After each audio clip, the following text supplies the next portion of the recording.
Hello guys, we are back with our next lecture. In this lecture, let us go through related future technologies. So basically, IoT has started into many technologies, guys. So one of the most popular thing is nothing but cloud computing, guys. Okay, so I hope everyone knows about cloud computing, right? Yes. So whenever you need to solve some particular problem, it might be a computational problem or any kind of problem.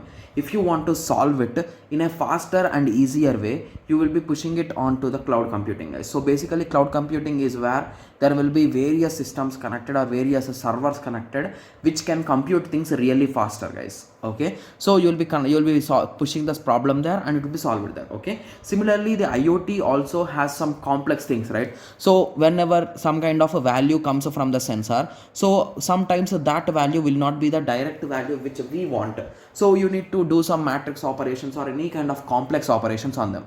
So this is the reality, guys. I'm saying it's real. Okay, so you need to do some complex operations. So in these situations, a normal system cannot perform too well. So that is the reason why few might be using cloud computing to do that task, right? Yes, so that concept is nothing but the cloud computing could be the future. Okay, similarly autonomy. Okay, so in simple words, autonomy belongs to biology, guys. Okay, so assume that you got a DNA structure or any kind of structure which has something which humans can identify and a system can identify after a long time, right?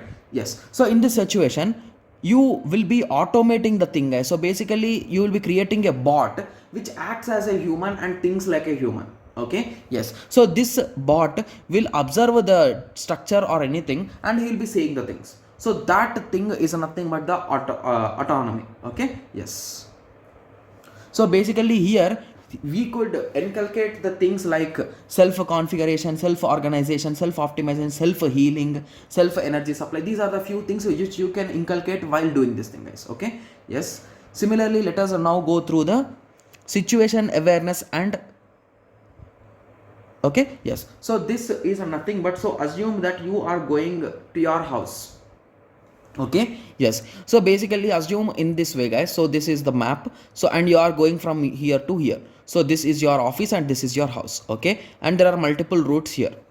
Okay, yes, so one day you wanted to go with your friends. Okay, yes, so or they are surprising you. Okay, so they told that you will be let us go to home, but they took you somewhere else, right? Okay, so they went to some party and you enjoyed there. Okay, yes, so in this situation there is no issue, right? So you went safely and you came back safely, right? Yes, so if you do some kind of situation awareness, some kind of application if you build, so basically whenever your path has deviated and it is being on deviated, like it's not coming back to the original path. So your original path is this, right? So you need to go to home, but you went in this way, right? Yes, so based on your GPS we can identify that where you went, right? Yes, so with that help, if we track you, you will be at a wrong place, right? So you should not be there but you went there, right? Yes, so this could help in a many lot of things, guys. I'm not giving any kind of examples, but it, you know, right? Yes, so it will help in many kind of things. Okay, so that also you can write. So these are the few technologies in which future IoT can exist. Okay, so I hope everyone got some basic idea on this. So in the next lecture we'll be going on through the infrastructure. Okay, yes, so let us meet in the next lecture. Thank you, thanks for watching.